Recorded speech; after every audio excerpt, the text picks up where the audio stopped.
আসসালামু আলাইকুম। আমি ডাক্তার মোহাম্মদ আব্দুল মুতালিব।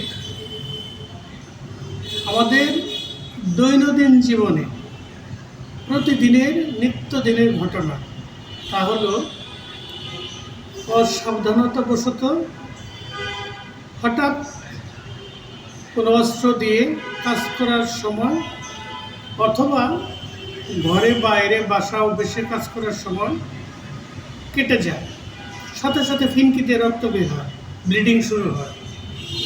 আমরা কী করি?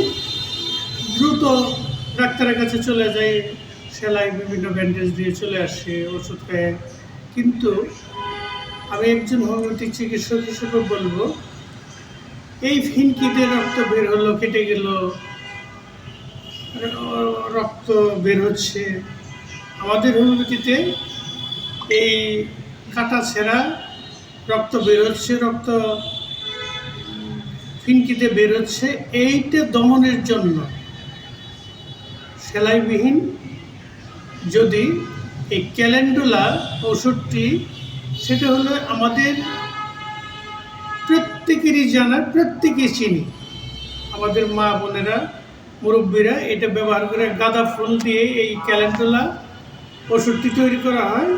আর এই যদি কাটে রক্ত বের হয়, সাথে সাথে ক্যালেন্ডুলা মাদার 10-15 ফোঁটা ঔষধ আধা কাপ পানির সাথে বা 5 ফোঁটা 10 ফোঁটা ক্যালেন্ডুলা মাদার পানির সাথে মিশিয়ে যদি আক্রান্ত স্থানে দেওয়া যায় এবং তোলা দিয়ে চেপে ধরা যায়, সাথে সাথে রক্ত পড়া বন্ধ হবে, কোনো সেলাই কোনো কিছু লাগবে না। ভালো থাকবেন, সুস্থ থাকবেন। আসসালামু আলাইকুম।